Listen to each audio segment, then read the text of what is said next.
masjid. Rapat memberikan pengarahan di masjid. Mendidik bangsanya di masjid. Dengan demikian, saya mau nanya, kalau masjid itu dipakai untuk rapat, untuk pendidikan, untuk ngobatin orang sakit, untuk mendamaikan orang bertengkar, namanya apa? Kalau sekarang, gedung serbaguna. Itulah masjid dalam pikiran Kanjeng Nabi sebagai berfungsi untuk menampung segala aktivitas masyarakat. Yang jadi pertanyaan, kenapa masjid sekarang hanya untuk sholat? Siapa yang jahat ini? Jadi kita sudah harus tahu, inna qaumi ittakhadhu hadzal Qur'an mahjura, kita sudah meninggalkan. Ya. Dari mana datangnya? Datangnya dari orang-orang Yahudi. Ya, atau Zionis lah gitu. Orang-orang yang tidak suka dengan agama Islam. Memusuhi Islam tapi caranya dengan berbuat baik. Tertipu kan? Datang nyumbang loh. Bukan dibakar, bukan dirusak, tidak dikasih duit nyumbang. Tapi ada pesan, ini masjid tempat ibadah, tolong dijaga kebersihannya. Mancing bikin gak? Mancing, jangan buat main-main, jangan tidur-tiduran di sini, jangan buat makan, jangan buat ngobrol dunia. Kalau ngobrol dunia di masjid nanti amalnya 40 tahun nggak diterima. Sampai akhirnya sekarang ternyata bergeser, jadi isunya isu sakralisasi, cara melumpuhkan umat Islam dengan cara seperti itu. Ya, nggak tahu tahun berapa, tapi selepas pulang dari kholwat di Bantarwaru, saya pulang kan lewat Hargolis, Bantarwaru ini, Hargolis. Di Masjid Al-Furqan, ulake butuh nguyuh. Akhirnya pengen numpang pipis di masjid itu. Saya muter-muter nggak bisa masuk, pagarnya dikunci. Akhirnya tanya sama tukang beca, ya hadir Masjid Furqan Hargolis tuh, depan kecamatan tuh. Nanya sama tukang beca, mang mancingnya sinti dikancing wakaje, engkau dibukanya asar, yang butuh yakin justru mana. Jadi sampai akhirnya nggak bisa, terpaksa nahan kencing, baru di masjid yang lain. Artinya bahwa saya kecewa ketika masjid yang dalam pikiran Kanjeng Nabi sebagai tempat menampung semua inspirasi, semua kegiatan masyarakat. Masyarakat dekat dengan masjid, dengan isu sakralisasi masjid sekarang sudah jauh dari masyarakat.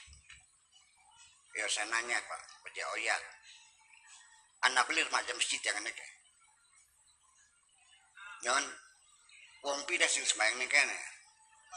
Nah lah, terus ada enggak Karang Taruna rapat di sini? Belum.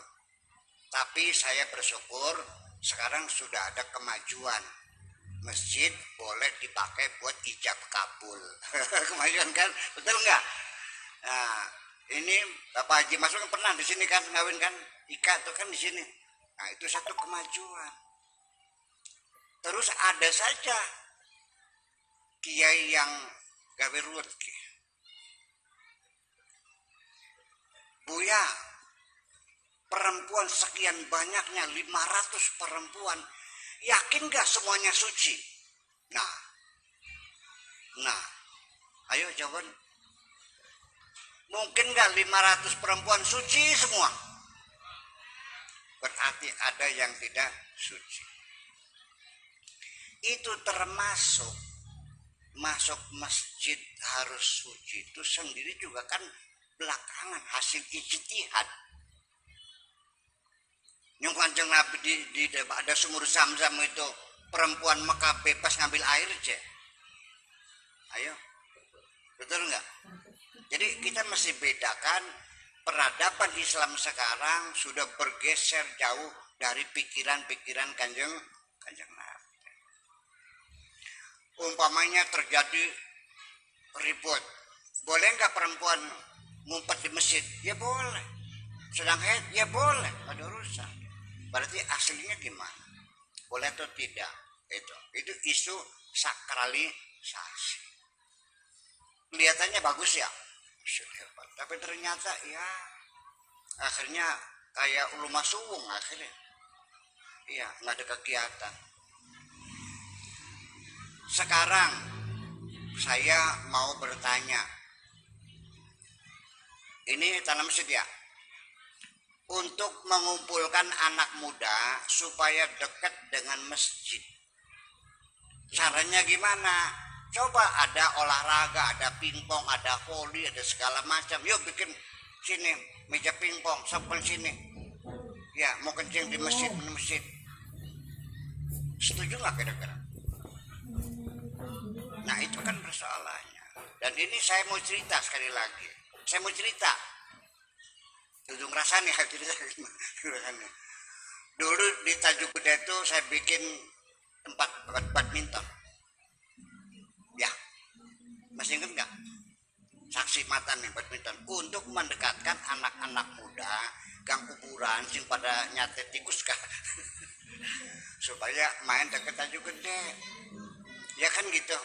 Artinya kalau capek duduknya di emper Tajuk, betul nggak? Pengen kencing di WC Tajuk, mandi Tajuk. Baru seminggu mereka hilang lagi. Alasannya dilarang. Saya tidak menyalahkan yang melarang. Udah, ya semoga diampuni.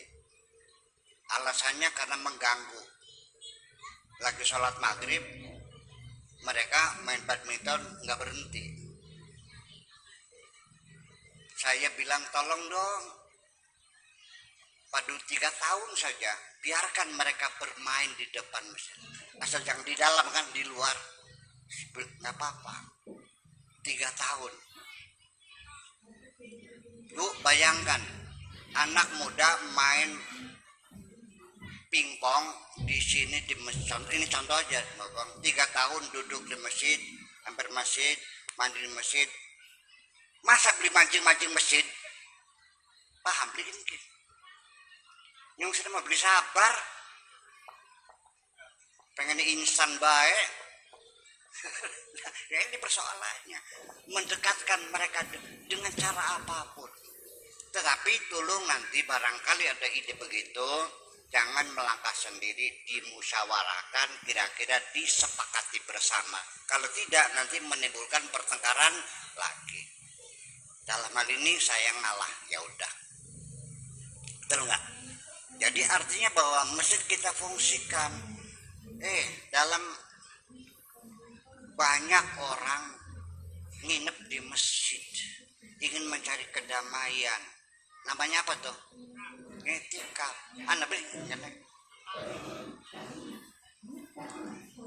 Jadi kalau ada orang enggan itikaf di sini, tahu sebabnya apa? Saya jawab, tahu sebabnya? Ongkep barangnya. Ketutup kabeh gitu masalah. Nah saya merasakan setelah dibuka seriwing enak adem. Iya. Dan acara semacam ini andaikan di dalam mungkin lebih khidmat daripada terganggu oleh orang lalu lalang. Tapi kenapa suaranya hambur, akustik. Nah ini untuk keperluan susah merubah masyarakat, tidak semudah itu, Bung. Betul nggak?